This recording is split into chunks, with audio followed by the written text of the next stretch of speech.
Good day everybody, this is Pillar from Tales Productions and welcome back to Star Trek Online. This is a free-to-play account playing through the story of a Klingon Defense Force Tactical Officer. And we're coming towards the end of the Spectres playthrough or storyline today, with Night of the Comet as the very last one. Now, one of my favourites, so I'm going to jump straight in. There's nothing to say, I haven't updated anything, nothing's changed. Let's just do it. How is this not voiced? This must be voiced. Is that just a bug? No. Well, okay, we've determined that the Davidians are using the triolic energy of Driffin's Comet to ease their entry into our phase variance. This is the cause of all of the incidents in the neutral zone, but it's worse than that. It's possible that given the amount of triolic and temporal energy in that comet, that the Davidians will be able to destabilize the area of space surrounding the comet enough that they will pull it and everything in it into their phase variance. In essence, they're trying to steal an entire sector. The resulting effects of the surrounding space would make the destruction of Romulus look like the popping of a party favour. The only thing we can do to stop it is destroy the comet before the Davidians can use it.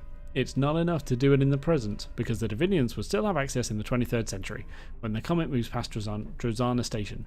We have to destroy it there. You'll need your ship this time, so you can't use the Davidian portal on the station. I can help you get to the past, but you'll need to follow my instructions. Precisely. Okay, cool. So we get to do this, and we get to get a Federation Type 3 Phaser Rifle Mark IV. It'll be awesome, actually, if this provided equivalent Klingon weapons. Like, with their sort of styling from that era. That could be nice. Everything we do. Obviously it doesn't, though. So, where are we heading? To Bepi 113. I think that's probably the same system the Federation do it in as well. So, we're going to head over there. It's not too far away, but enough to cut out. So, I'll meet you there.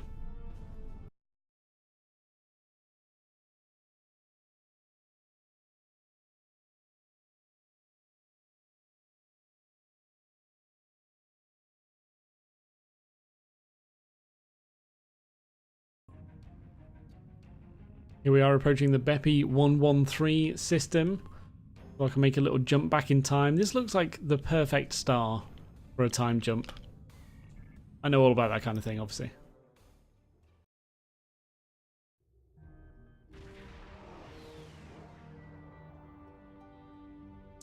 Here we go. Incoming hail, Captain. Do you want me to put it on the main view screen? Of course. Kamen. You should feel privileged, Fazanar. Very few people ever get to see this system. Klingon intelligence has gone to a lot of trouble to keep it off the navigational charts. This star is ideal for what starship pilots call a slingshot. You may not have heard of the maneuver, because my organisation has been working for decades to keep all knowledge of time travel, technology, secret. There's simply too much temptation to meddle in the past. It's better for the Empire if people believe that time travel is the stuff of hollow novels and Starfleet boasts. Alright? Your best chance of getting back to the point in time where you need to be is to use the star's gravity to accelerate your ship to such a high speed that you'll be able to access the time continuum. I've taken the liberty of having the lightspeed breakaway calculations added to your ship's database.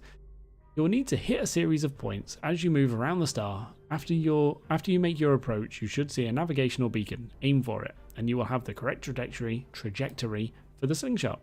This is a tricky maneuver, Fazanar.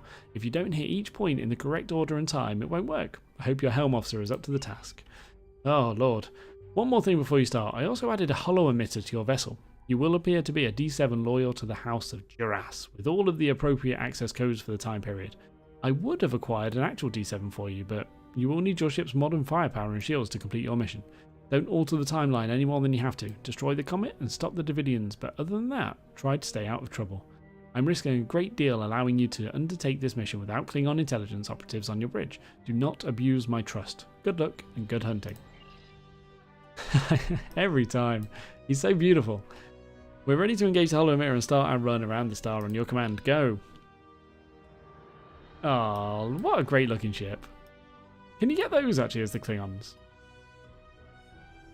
I'd get a D7, I think. I'd fly a D7. That sounds good. So I think this is going to be pretty easy. After doing the Delta Flight mission, that was a difficult one. This is going to be super easy, especially because you can do like just have both mouse buttons down and pointing around makes it pretty easy, I'd say. Oh, now I've said that, it's going super fast.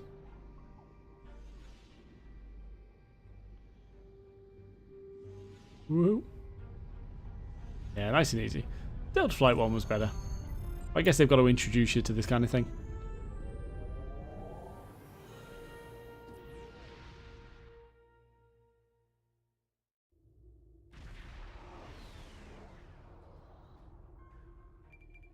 Alright, Captain.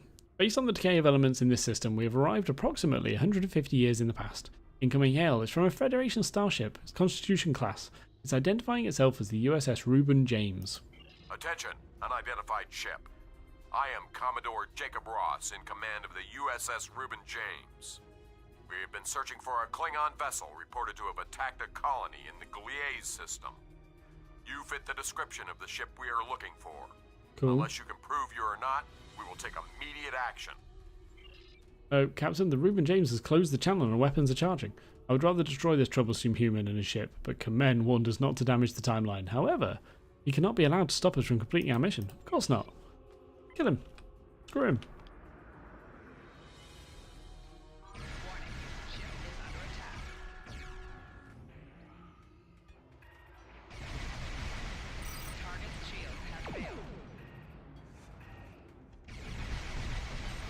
Nice. Oh, it's not going to let me kill anything, is it? I just remembered. Now I've got to beam to the station. I thought I was just destroying the Comet. To any ships in range, please, we need help. I don't know what these things are, but they're all over the station. They're killing people. Please, you have to help us. I remember now. Captain, the Comet approaching the station, its cryonic energy is making it easier for the Davidians to manifest. The people on that station don't have any way to fight them. We'll have to help or they'll all die. Alright, let's do it.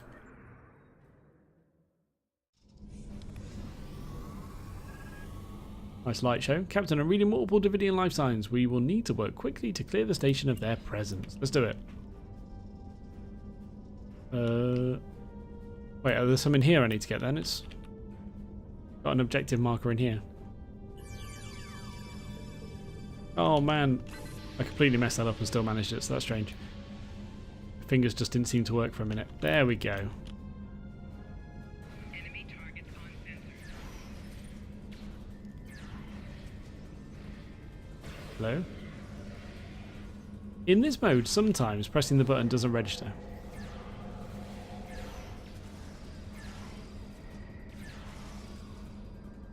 Alright, let's do it. Come on. Ooh, nice. Captain, I don't think anyone here... No. Wait, come back. I accidentally pressed it again. No, not that button. It's all going wrong. There you go. Captain, I don't think anyone here appreciated the Davidians crashing their party. I'm detecting weapons fire, broken glass, and signs of a struggle. There's little threat to us, sir, but the Davidians could use the conflict as a cover. We should quell it and then continue our hunt. Command warned against unnecessary bloodshed. Recommend we set all powers to stun, weapons to stun, minimize possible damage to the timeline. Of course. If we have to. Let me kill this ensign first.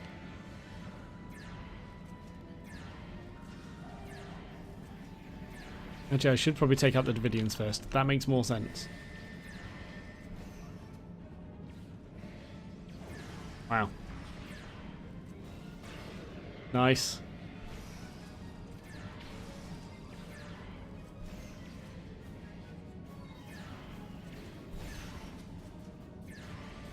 Hello?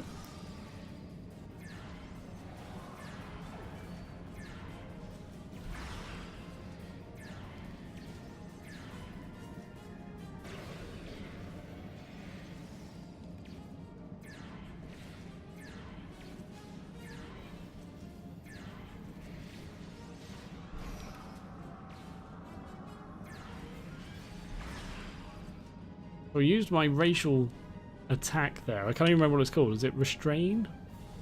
Rapture. That's it. Just psionic damage. I wasn't sure what it would do to them. But that was quite cool. I like it. So I've got more Davidians to kill. Let's try this way first. You guys.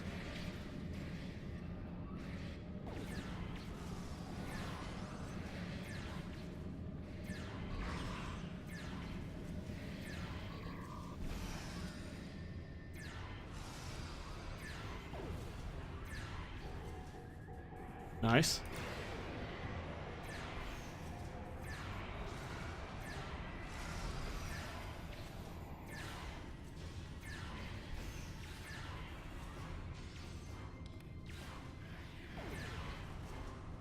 So obviously this Cassidy here is particularly famous. If you look at the Stowe Reddit, for instance, if you find out anybody's particularly most hated part of the game, or maybe just things that they find.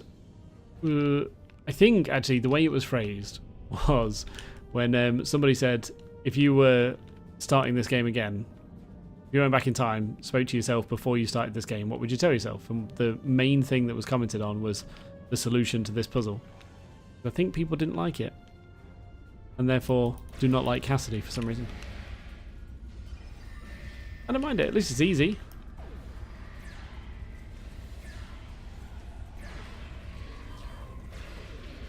Ooh.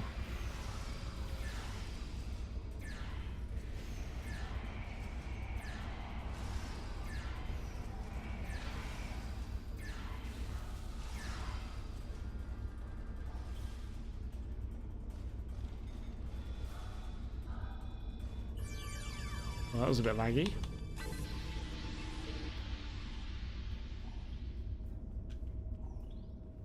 Good there. All right, one more group.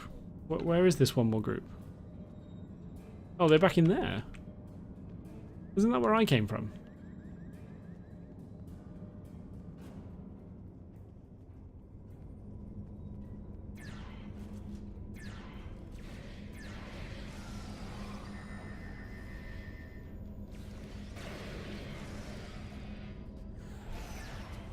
she dived at him just as he phased, but it looked like she just went right through him. That was quite cool. I like it. I like it a lot.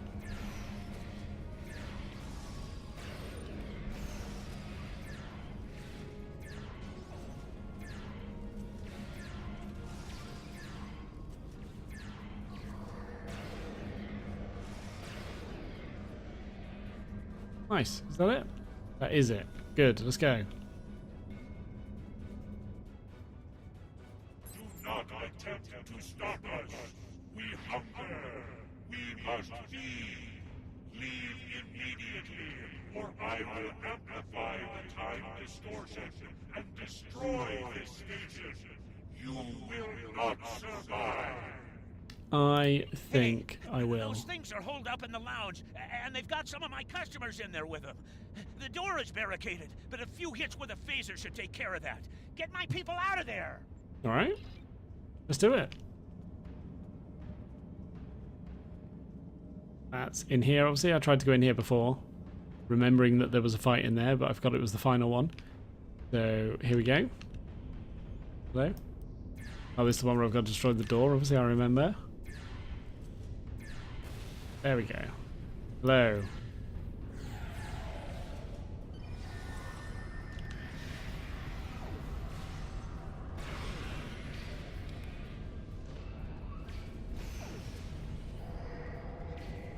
I just remembered I'm supposed to be waiting for that, for the bad guys to go phased, aren't I? Before using the alternative fire. Hello?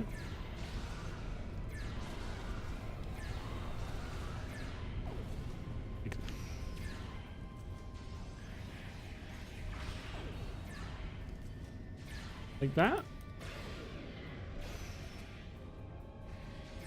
Meant to do more damage. I think it does.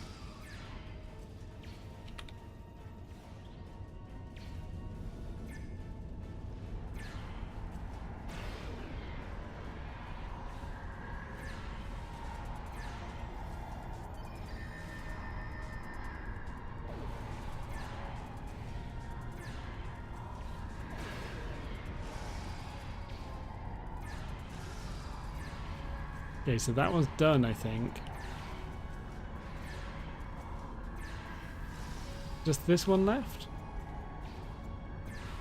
Oh no, that one. Ah. Oh no. Right, the health bar was just in the wrong place. Okay, that makes sense. Drop kicking a portal. I like it.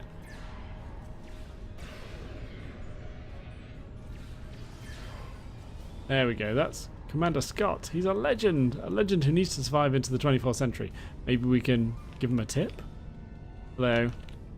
My, you're a funny looking one, aren't you? Thank you. Thanks for the help, friend. What were those things? Damn spirits snuck up on me. I noticed a spike in triolic energy, and I was working to adjust the station's shields to compensate. I went to fetch a hyperspanner, and I was attacked. If you help me, I can finish my repairs before the triolic energy reaches lethal levels. By the way, you can call me Scotty.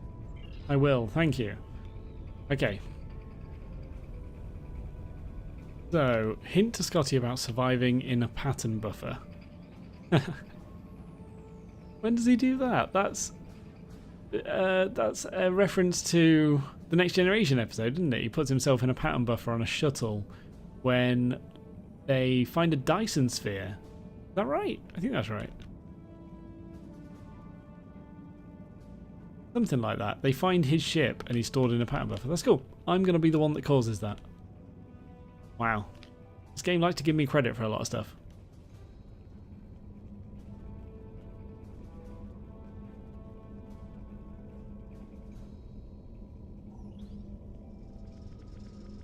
Alright. Just as I suspected, the triolic energy is increasing. We'll be cooked like a haggis if we don't do something about it. There is a wee store on this station. The lass who runs it, Cassidy, said they might be getting a supply of the new quantum flux regulators. The Mark II versions. If we had one of those regulators, I could modify the flux coordinating sensors and use them to modulate the shields protecting the station. That would buy us some time. Go find Cassidy. She'll know where they are. Alright. So I guess I don't hit to him now. Right, I've got to remember to do that though. I guess it'll be a very obvious chat option, so won't be a problem. Okay, so this is the Cassidy part. As a mate Satsuma just said, he wishes that if you messed it up a few times, it still just got a drunk and solved the problem anyway. What were those things? That would make They sense. were floating, and one looked at me, and I felt so weak. And then it lifted me up, and oh, it was horrible. Oh, are you looking for something from the store? A quantum what? I'm sorry. I'm just too scared right now to think about selling anything. I'm closing down until I get me wits about me. Maybe it would be best if I packed up and went back to Sherman's planet. I don't know. It's such a weird accent. Is it either she's the voice actor is Scottish and trying to put on a weird accent not Scottish, or something like that, or she's not and trying to do a really bad Scottish accent? Not sure. What can I do to help? Oh, I don't know. Maybe a nerve tonic would soothe me. A nice stiff one, you know. Can you get one for me? Okay, a nerve tonic. I can do that, just for you. Let's go work it out. Hello. What can I get you? A nerve tonic? Almost every culture in the galaxy has nerve tonics. Most worlds have multiple variations, and everyone thinks that the one their grandmother made is better than all the rest. Look, I tend bar at a commerce station in the middle of one of this quadrant's busiest trade routes. It's my job to be able to make anything you want, but you gotta be specific. I could make you 14,647 different nerve tonics, 18,397 if you're Bolian. So, what kind do you want? All right. Tell you what, one of the waitresses should be able to help you narrow down what kind of nerve tonic would be best. Talk to one of them, and then come back. I'm sure we can make exactly what you need. How about we just try What it? can I get you? A nerve tonic? Oh no, I've got to talk to the waitress. I was just going to try it and guess. This lady here, maybe? Who do you think you are? First the lights go all strange, then these weird creatures show up, and worst of all, you're here picking fights with my best customers. Look at dear, brave, handsome Captain McQueen here. He could have been killed. You should be ashamed of yourself. So, the nerve tonics? Nerve tonics? How can I think about nerve tonics when my sweet Captain McQueen is injured? Well, if you want to know about any sort of exotic beverage, go ask that drunken Scotsman. I mean, Lieutenant Commander Scott. He knows more about alcohol than anyone I've ever met. While you do that, I'm going to make my sweet prince all better. Okay, you do that.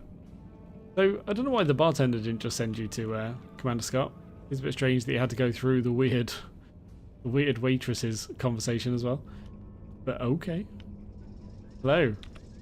Did you get the quantum flux regulator? Ooh, have you ever considered storing a person inside a pattern buffer of a transporter and then looping the diagnostic to ensure the pattern doesn't degrade?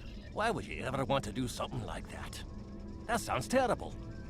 But I suppose it would be possible. The person would essentially be in a state of suspended animation until somebody pulled you out, or the transporter malfunctioned. You'd have to be careful that the phase inducers didn't fail, or the pattern would degrade. It's an interesting question. I'll have to think about it. Yeah, you will. Let's talk about Cassidy. Did you get the quantum flux regulator? What, do you know about nerve tonics? Nerve tonics? Ah, you don't look like you need one of those. These wee beasties are troublesome, but they're not as bad as a ship full of angry Romulans. Now, I've been known to enjoy an occasional nip of Scotch whiskey. That's the only nerve tonic you'll ever need. Why do you need to know about them? Looking for a nerve tonic for Cassidy. Oh, for Cassidy. Now that makes sense. She's a bonny lass, that Cassidy, and more than willing to spend a little time with a right Starfleet officer, if you know what I mean. But she hasn't got the stomach for fighting. Is she alright? I hate for anything to happen to her. Well, she's shaken up, but she'll be fine. Glad to hear it. Sounds like she needs something to take a wee bit of the edge off. And that happens to be one of my specialties, along with transwarp transporter technology and warp field mechanics. Cassidy's been meeting me every evening in the bar for a spot of cheer, but I've never seen her order a nerve tonic. Perhaps if I told you what she likes, you'll be able to figure out the right mix. The bartender will help you. Alright, go for it. I've seen Cassidy order these drinks. Wow, okay, Sumerian Sunset. Cassidy really likes her Sumerian sunsets, mostly because of the sour taste. She hates that the drink is so weak, and has been trying to convince the bartender to add garnish to it, to make the happy feeling last longer. But he won't, because then it wouldn't be a Sumerian sunset. Me, I say a drink is a drink. If the lady wants a garnish, give her one. Alright, sour. I've seen Cassidy order these drinks. Cassidy didn't like the salty taste of the Albion brandy, but she really enjoyed the fact that it was garnished with a drop of honey that floated on the top of the drink. Bah, garnish is getting away. I've seen Sour Cassidy. honey. The only time I saw Cassidy ordering blood wine was when she was feeling under the weather. Poor lass. She liked that it was served warm, but she hated those plastic. I've seen honey Cassidy warm. order these drinks. Soleil brought Cassidy a Denevian mead a few nights ago. Ugh, terribly sweet stuff, like drinking syrup. Cassidy didn't like the cloying sweetness, and the wee bird broke out into highs because she was allergic to the fruit garnish. I'm not ordering it. I've seen Cassidy order these. Cassie and I got into a drinking contest with a Klingon one night, and we ended up drinking fire wine. It's not as good as Scotch, mind you, but it's better than drinking warp core coolant. The next morning, after she picked herself up off the floor, Cassidy told me that the fire wine was so spicy that she was afraid it had eaten a hole through her stomach. I had to send her to see Bones for a checkup. Also, she said that drinking from those shallow bowls made her feel like someone's pet targ. Okay. I've seen Cassidy order these drinks. Martini. Martinis aren't my cup of tea, as it were, but Cassidy seems to like them. She appreciates that a martini should be served as cold as possible, but since she nurses her drinks, the cold tends to dissipate, and she doesn't get the full effect. She's quite fond of those fancy stem glasses, though. I've seen Cassidy order these drinks. Cassidy really likes a little pick-me-up of a drop of Skagarian whiskey, but she doesn't like the wee shot glasses or the silly paper umbrellas. Well, Alright. I've seen Cassidy. Okay, that should be it. Oh, actually, do I need to say Did you the get end the of quantum that? flux regulator? I've seen Cassidy order these I'll just drinks. exit. Alright. I should be able to figure it out from that. I think I could have done that from memory anyway, but it's nice to get a little reminder. There's a Klingon. Look at that. Look at this. You two, look. What you used to be. Hello. What can I get you? Need a drink. I'll need some more details before I can make a drink. Right, we want it hot. What kind of flavor profile are you looking for? Sour. How strong do you want this drink to be? A little pick-me-up. How would you like this drink to be served? Stemmed glass. And last but certainly not Drop of least, honey. This should be all the info I need. Thank you. Alright. No, pick up glass. How do I actually do that with this?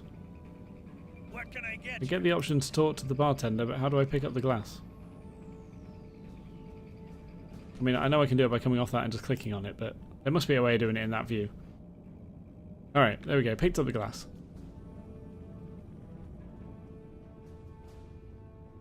Do you have a drink for me? Oh, I love warm drinks. I'm glad you They're find the so temperature relaxing. pleasant. Oh, I'm there's glad. lovely- Oh, there's just enough oomph to this drink to make it really stick with you. You look like you needed I love it. The style of this glass. Oh, aesthetics are important. Honey.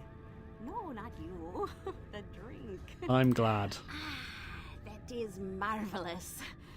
Oh, I'm feeling much better now, thank you. Alrighty, what tool was it you needed? Oh, a quantum flux regulator Mark II. I have one of those right here. Please, take it as a thank you. Wow, just for getting you a drink. Nice. Okay, let's go. Well, I can go back to Scotty now. At least it's a pretty easy puzzle. I mean, again, it's like the majority of puzzles in Star Trek Online. They're just memory puzzles as such. That's fine. So, Scotty. The right tool for the right job. I'll start making the adjustments, but I don't know if I've got enough time. You can't change the laws of physics. The triolic energy levels keep rising, and sensors show the blasted Comet is to blame. Modulating the shields is not going to be enough. Something needs to be done about that Comet if we're going to live to see the morning. Alright, Captain, the station is safe for now, but we still need to deal with the Comet in orbit. If the Davidians are able to harness its energy, then they will be able to pull most of the sector into their phase variants. They say that like 20 times in this mission. I get it. Past, present, it will all be disrupted. Let's go. Now we've got to destroy the Comet. And it'll be interesting to see if I fight against the Klingon ships that you would in the Federation playthrough. This is as close as the Comet's trajectory will take it to Drozana Station, Captain. We need to destroy the Comet while we still have time. Okay. A group of Klingon vessels have entered the system. The lead ship is hailing us, sir. Putting it on screen now. Ah, a ship from the House of Duras. I am Captain Bavat, son of Warot, and leader of my house. My brother died due to Duras' treachery. I will avenge his death with the destruction of 100 Duras ships. Prepare to die! Okay. Captain, we can't afford to change the course of events any more than they have been altered already, and we know that Captain Bavat survives this day. We'll need to attempt to disable his forces. He'll be calling for reinforcements. We need to destroy the Comet and return to our time before we're overwhelmed. Okay. Easy. Ooh. I can do that. Thank you very much.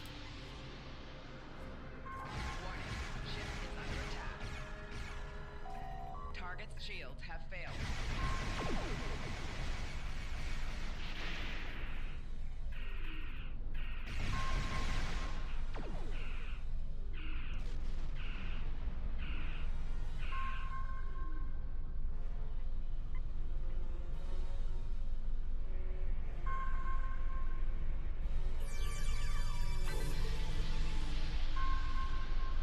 Nice.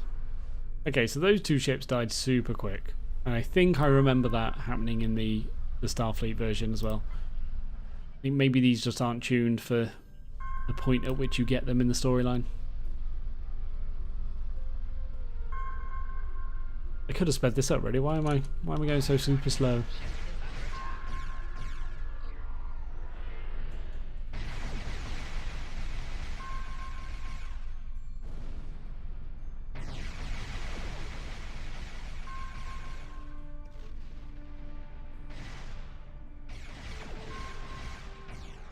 Nice. I probably should be turning around now and taking out these two D7s, but I don't know if it's necessary already. Launch some mines.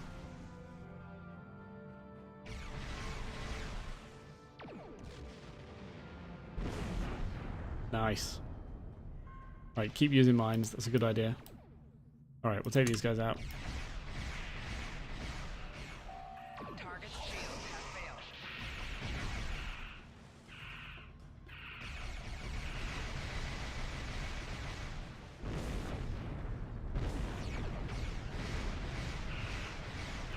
Wow.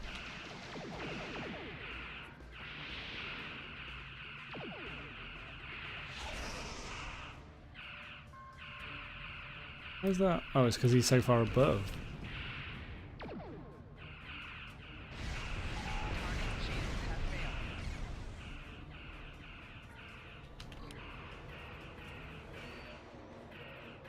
Nope, he's not above. Wow, that angle is a bit annoying and difficult to see. I'll have to improve at this. That was an awful place to put those mines. Ah, good. At least they go into good use.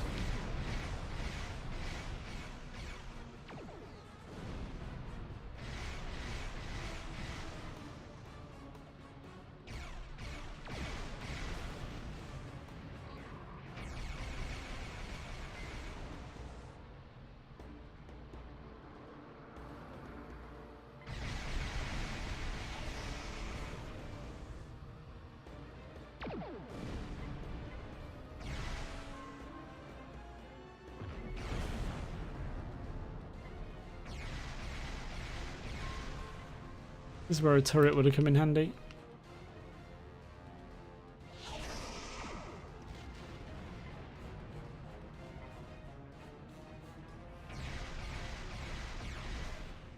There we go.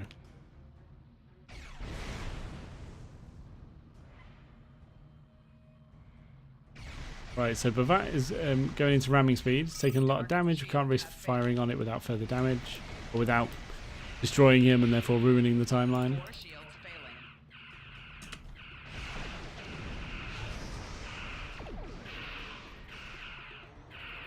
Oh man, come on.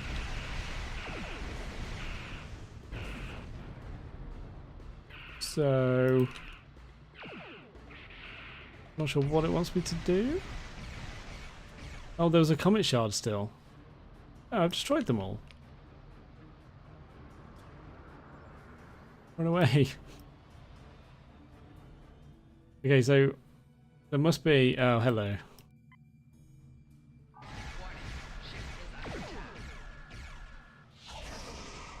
I'm just going to destroy Bavat's ship.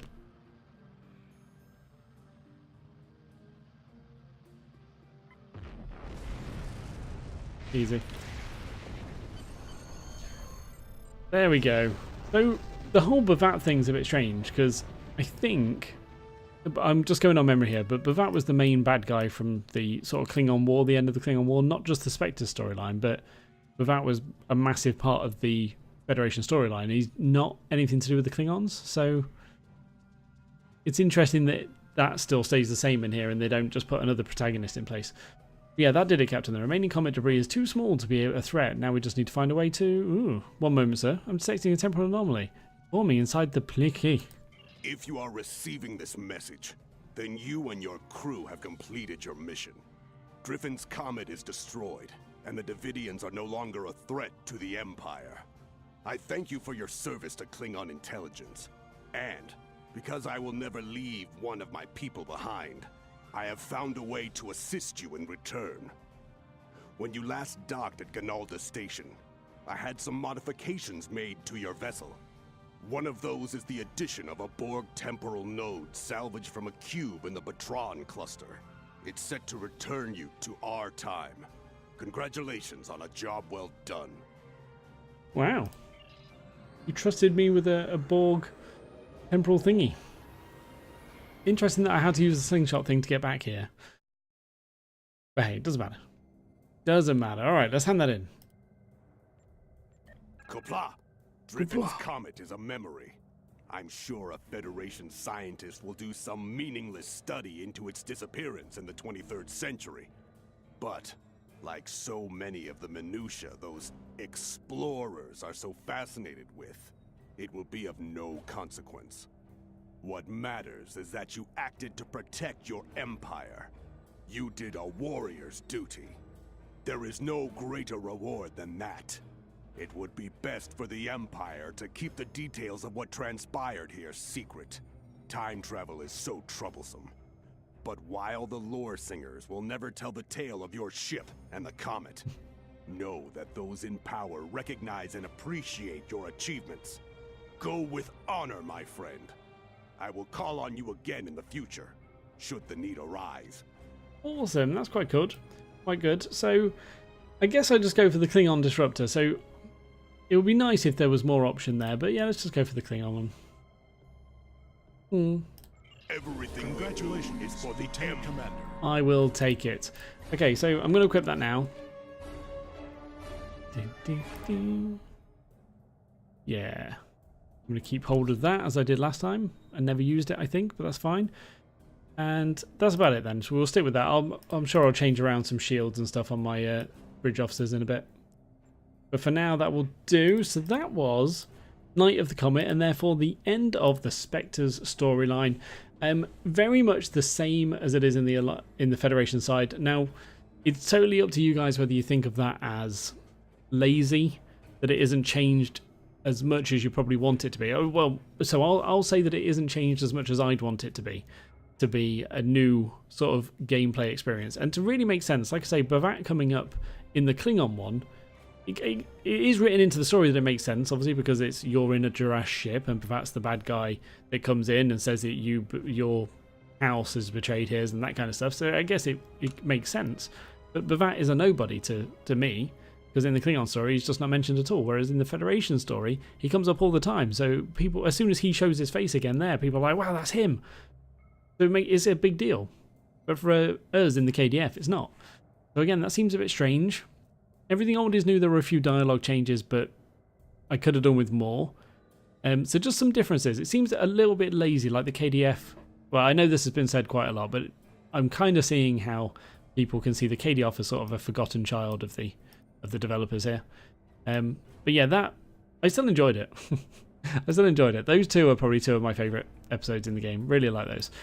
So we're on to the Fakiri Return next. Now, I played through, obviously, the full Federation playthrough and the Gamma Quadrant playthrough with the Jem'Hadar guy before I'd even heard of the Fakiri.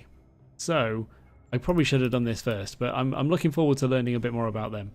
And I will get onto that in the next episode, which will be Blood of the Empire. So thank you very much for watching. I hope you enjoyed. Hope you are enjoying. Hope you will enjoy. But by far, the most important thing is to look forward to the next episode of Star Trek Online.